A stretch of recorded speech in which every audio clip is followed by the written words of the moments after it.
Oke, jadi data itu disebut dengan data objek ya. Objek sebagai objeknya itu adalah data itu sendiri dan data memiliki atribut type, dan keseluruhan data itu disebut dengan dataset. Oke. Nah, jadi keseluruhan data ini namanya dataset ya. Misalnya ini yang pertama ini adalah dataset, yang kedua ini juga dataset ya. Yang atas ini merupakan dataset dokumen data, yang bawah ini merupakan contoh dataset transaction data. Tipe dataset ada beberapa, misalnya record ya, tipe dataset record. Contohnya ada relational record, data matrix, ya, dokumen data, transaction data. Ya, seperti kita pernah belajar ya, matrix tuh ya seperti matrix ya kalau pernah belajar aljabar linear. Kemudian relational record tuh contohnya ya kayak entity relationship diagram ya, ada database yang saling terhubung satu sama lain. Dokumen data sifatnya dokumen seperti ini yang menunjukkan teks. Kemudian ada transaction data, ini contohnya ya, transaksi pembelian. Oke. Kemudian tipe dataset berikutnya ada graph and network. Di sini ada World Wide Web, Social Information Network, dan Molecular Structures itu termasuk bentuk record, graph, and network.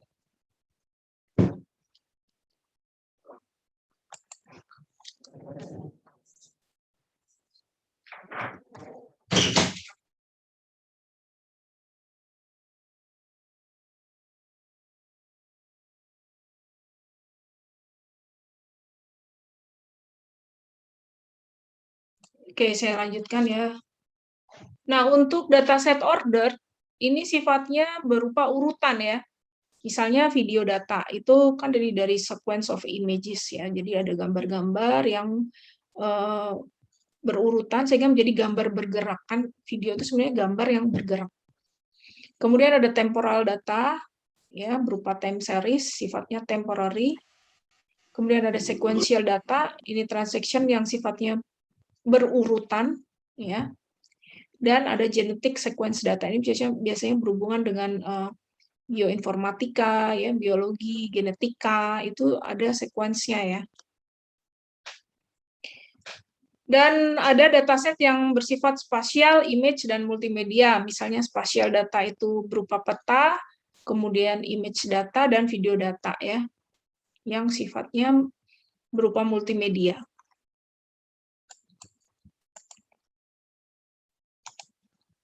Ini tadi udah ya, oke. Lanjut ke berikutnya. Dalam struktur data itu yang penting adanya dimensionality atau dimensi ya. Kemudian ada sparsity, ada resolusi, dan ada distribusi.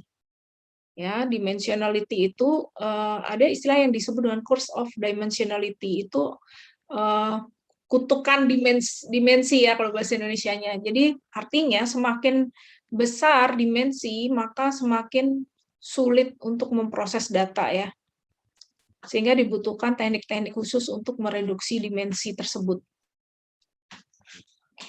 Kemudian ada sparsity dan ada resolusi serta ada distribusi ya. Ini semua membuat data tersebut semakin kompleks ya, semakin besar ini semua maka membuat struktur data menjadi semakin kompleks. Data objek ya, tadi sudah disebut bahwa dataset itu terdiri dari data objek ya. Data objek mewakili sebuah entitas. Kalau kalian belajar entity relationship diagram, di situ ada entitas ya. Ya, contohnya untuk database penjualan, di situ ada entitasnya, ada pelanggan, ada produk, dan ada transaksi. Database kesehatan, entitasnya ada pasien, dokter, perawatan. Database universitas, entitasnya adanya mahasiswa, dosen, dan mata kuliah. Dan entitas ini juga memiliki atribut.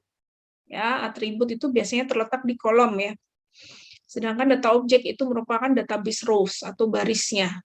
Oke, setiap baris yang ada itu merupakan data objek. Dan setiap kolom yang ada itu merupakan atribut. Oke, contoh untuk data objek pelanggan maka memiliki data atribut pelanggan ID, name, dan address. Oke, ini merupakan tipenya ya.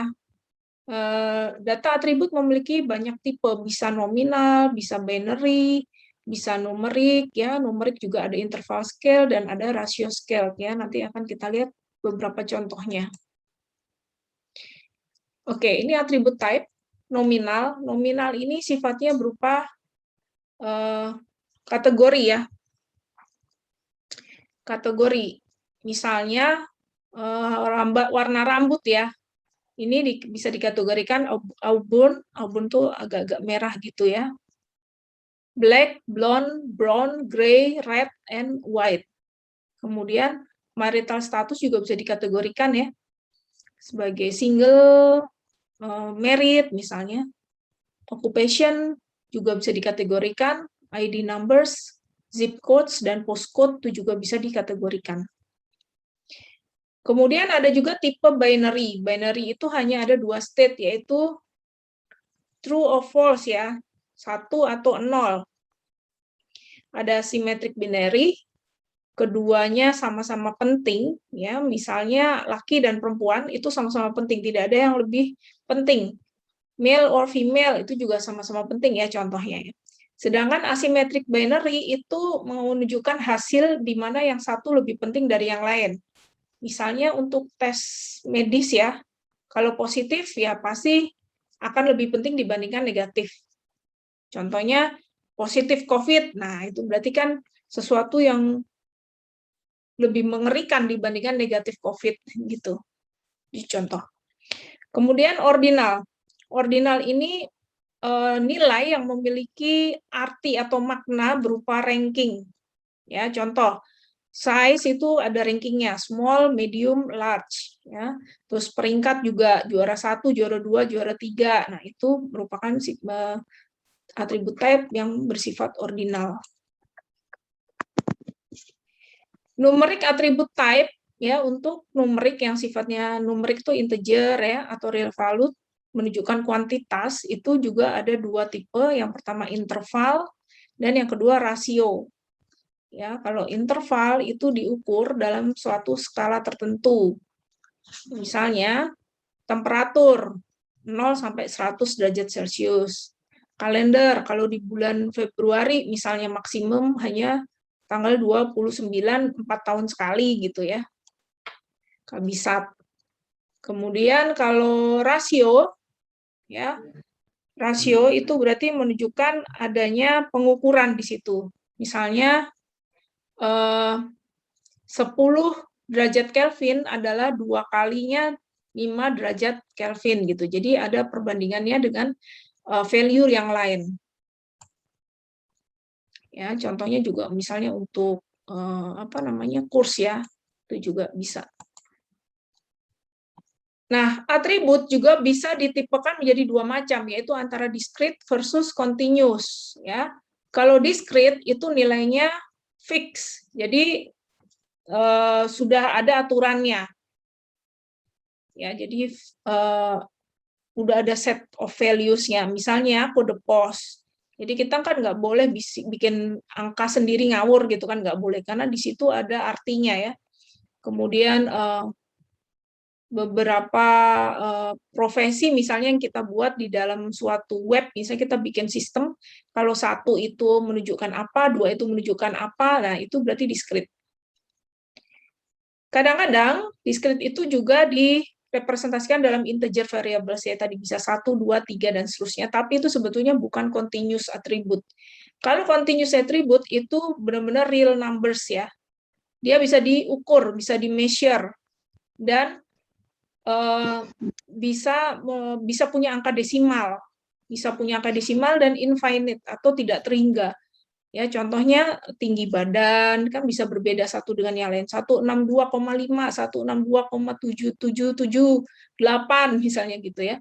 Berat badan, tinggi badan, temperatur, nilai itu juga masih bisa continuous ya. Nilai ujian misalnya. Tapi kalau grade-nya A, B, C, D, E itu adalah discrete, bukan continuous lagi. Oke. Nah, di dalam deskripsi data ya, ini perlu dikenal yang namanya konsep-konsep statistik ini. Saya harap sudah kuliah dong ya, statistik dan probabilitas ya. Di situ ada karakteristik data dispersion atau dispersi data berupa median, maksimum, minimum, quantiles, outliers, variance ya. Ini harusnya sudah belajar di statistik dan probabilitas. Kemudian ada numerical dimension. Nah, ini bisa ditunjukkan dengan box plot atau quantile analysis, dan ada dispersion analysis. Ini bisa ditunjukkan juga dengan box plot or quantile analysis dalam transform cube. Ini cara menggambarkannya saja ya. Nah, ini juga harusnya sudah dipelajari di statistik ya. Misalnya ada kecenderungan pusat atau central tendency dengan data seperti ini. Carilah min dan median dari tabel ini. Nah, nih. Ada di buku ya caranya. Bisa dilihat di situ. Oke, jadi bisa dihitung dengan interval ya. Ini pada interval kan 1 sampai 5, frekuensi 200, 6 sampai 15 dan seterusnya, bisa dicari min dan mediannya. Nah, data bisa memiliki data yang sifatnya simetris dan skewed. Skewed itu tidak simetris ya. Ya, ini ada contoh positively skewed, symmetric, dan negatively skewed. Oke. Kalau simetrik nih harusnya sama kanan sama kiri ya. Ini salah deh kayaknya nih. Ini harusnya yang simetrik. Nih, yang ini simetrik, yang ini negatively skewed, ini positively.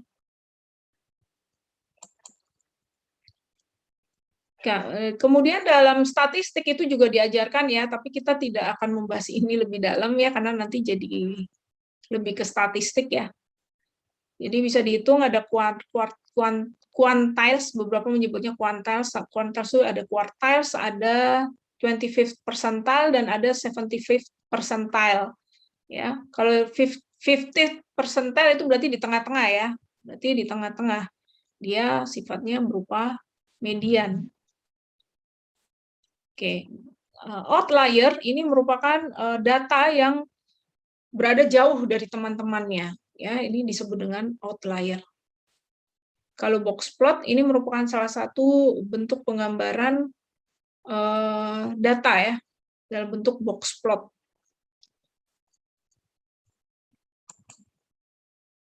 Nah, ini contoh box plot. Ini bagaimana menggambarkan minimum Q1, median, Q3, dan maksimum dengan cara box plot. Jadi di tengah-tengah ini pasti median. Yang ini, yang garis di tengah ini median. Bisa jadi nggak di tengah banget ya, seperti yang ini mediannya agak di atas sedikit ya. Oke, ini cara menggambarkan dengan box plot analysis.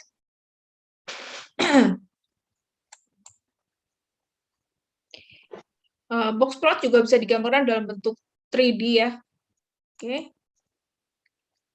Kemudian dalam statistik juga dia ada kan belajar normal distribusi ya, atau normal distribution ya, seperti ini ya. Kemudian ada standar deviasi kan. Standard deviation ini misalnya ini 95%, ini 68%, ini 97% ya. Ingat kanan kirinya harus sama kalau standar deviasi itu untuk normal distribusi. Jadi ini. Oke. Nah, menggambarkan data secara statistik itu ada banyak cara. Bisa box plot, bisa histogram, bisa quantile plot, bisa quantile plot, QQ plot, bisa scatter plot. Ya, ada banyak cara. Ini histogram atau bar chart ya, sering juga disebut diagram batang ya. Walaupun sebenarnya dia agak berbeda dengan diagram batang, tetapi secara tampilan mirip. Oke. Ini histogram ya. Kalau histogram tuh nempel-nempel gini. Oke. Ini quantile plot, bentuknya seperti ini. Dia hanya dot-dot saja ya sifatnya. Kemudian ini scatter plot. Scatter plot itu pair ya, pair of values. Jadi dia value-nya saling berpasangan. Kemudian kita masuk ke data visualization. Untuk memvisualisasikan data, di sini ada banyak teknik ya.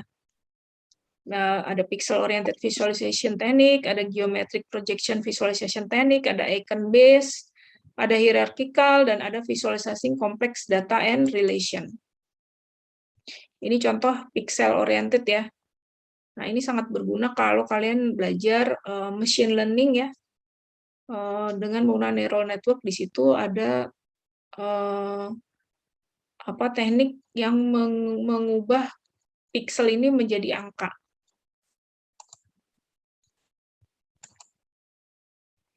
Kemudian ada geometric projection visualization teknik seperti ini. Ya, jadi seperti 3D ya. Kemudian ada scatter plot matrix. Ya, scatter plot ini bisa berupa garis, titik-titik ya, pokoknya dia XY diagram ya. Kemudian ada landscape, ini juga bisa 2D maupun 3D ya. Oke, di sini 2D spatial representation. Kemudian ada icon based visualization technique. Ada dua macam, tipikalnya ada Chernoff faces dan ada stick figures. Ini Chernoff faces ya, digambarkan dengan wajah. Oke, jadi bisa punya 10 karakteristik. Dari head eccentricity, eye size, eye spacing, eye eccentricity, pupil size, eyebrow slant, nose size, mouth shape, mouth size, and mouth opening. Jadi ada banyak karakteristik bisa digambarkan dengan Chernoff faces.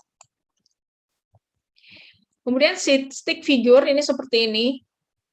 Ya, biasanya digunakan untuk sensus data menunjukkan umur, income, gender, education ya, ini seperti ini.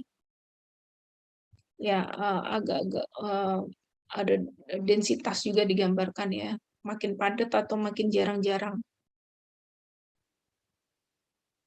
Oke, ini contoh ya. Kemudian ada hierarchical visualization teknik. Metodenya bisa dimensional stacking, words within words, tree map, countries, dan info cube. Ini dimensional stacking. Ya, dia prinsipnya juga di mapping dengan X dan Y. Ada outer X, ada inner X. Jadi bukan 2 dimensi lagi ya. Kemudian 3D countries, ini 3 dimensi. Countries ya, berbentuk kerucut, 3 dimensi. Kemudian ini text and social network yang digambarkan dengan non-numerical data. Oke, jadi makin besar kotaknya menunjukkan makin besar data, makin besar hurufnya menunjukkan makin hits ya, menunjukkan makin banyak orang mention ini gitu. Karena ini misalnya ini ada kata-kata yang sering dicari di dalam Google misalnya, Google News Stories in 2005 ya. Paling banyak orang nyari Pentagon, Nice Desecration, kemudian ada Fever Page ya. Makin kecil tulisannya berarti makin jarang dicari. Nah, kemudian di chapter 2 juga dibahas mengenai measuring data similarity and dissimilarity ya. Di sini ada di tugas dan kuis ya, pertanyaan untuk bagaimana menghitung similaritas dan dissimilaritas. Ya, similaritas itu biasanya range-nya 0 sampai 1. Kemudian dissimilaritas ya kebalikan dari similaritas gitu ya. Dan minimum dissimilaritas itu adalah 0. Nah, bisa dihitung similaritas ataupun dissimilaritas suatu data dengan data matriks ya, atau jarak antara dua data ya, jarak antara dua objek, intinya seperti itu. Yang paling simple metode 1 dan merupakan simple matching ya, distance antara I dan J ya, itu merupakan P min M dibagi P. Di mana P ada total number of variable dan M total number of matches ya. Misalnya ini untuk menghitung similaritas suatu benda yang match atau tidak. Ya, yang ini untuk menghitung distance suatu objek ya, antara objek 1 dan 0. Sorry, antara objek I dan J ya di sini. Distance antara I dan J adalah rumusnya R plus S dibagi Q tambah R tambah S tambah T. Ya. Ini distance measure for symmetric binary variables. Sedangkan distance measure for asymmetric binary variables, distance antara I dan J rumusnya sama dengan R plus S dibagi Q tambah R tambah S. Ya. Oke, ini untuk Jakarta ada banyak rumus sih. Kemudian ini dissimilarity antara binary variable. Ya, ini misalnya distance antara Jack dan Mary. Rumusnya sama seperti tadi. Oops, ya akan selesai ya. Rumusnya sama seperti yang ini tadi. Kita gunakan digunakan untuk kode seperti ini ya. Ini nanti harus dikodekan M itu jadi 1 atau 0, Y itu jadi 1 atau 0, N jadi 1 atau 0, P jadi 1 atau 0 ya. Untuk kasus ini value Y and P disamakan atau dijadikan 1. Dan value N menjadi 0 ya. Y itu yes ya. Sehingga true. Kalau true kan 1. Kalau N itu no, maka 0. Oke. Kemudian kita masuk ke ini ya, Euclidean distance ya. Kemudian ada rumus, silakan dicek rumusnya nanti Euclidean distance, ada Minkowski distance, ini juga rumusnya. Manhattan distance, ini ya Euclidean, Manhattan yang populer ya, Manhattan, Euclidean, Minkowski, supremum, ini rumus distance yang paling umum. Ya, sehingga kalau diberi data seperti ini dengan rumus yang masing-masing tadi, maka akan muncul hasilnya Manhattan berapa, Euclidean berapa, dan supremum berapa ya.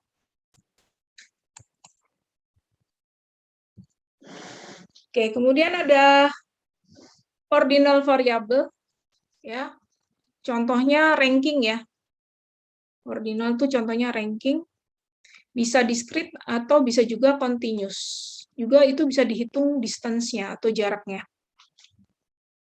Ini rumusnya ya. Pusing kan lihat rumusnya? Ini rumus bacanya juga gimana nih ya? Karena saya bukan orang statistik ini. Ya. Tapi bisa dicari lah. Cuman ini kita tidak akan masuk ke dalam mix type ini ya. Untuk jarak saya akan pakai yang tadi yang apa namanya yang umum-umum tadi. Ya, silakan dicoba jarak Euclidean, Minkowski, Manhattan, kemudian kesamaan antara dua objek ya tadi yang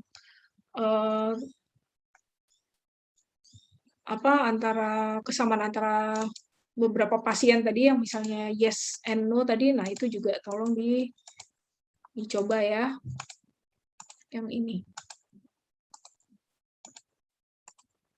Nah yang ini, nih gimana bisa dapat ini? Silakan dicoba. Oke.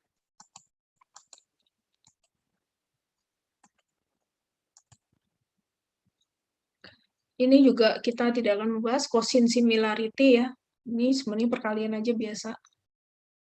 Ya. Oke.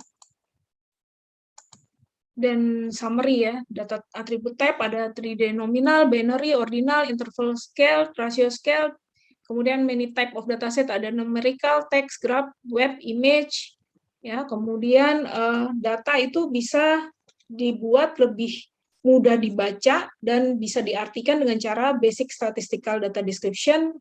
Ya, di situ ada central tendency, dispersion, graphical display, bisa dengan data visualization, dan bisa dengan menghitung data similaritas ataupun disimilaritasnya. Ya, di atas ini semua adalah beginning of data pre-processing. Jadi data pre-processing itu sangat penting sebelum kita melakukan data mining. Karena kalau datanya belum bersih, ya, maka tidak akan bisa di mining. Jadi ini kuis 2 udah ganti jadi tugas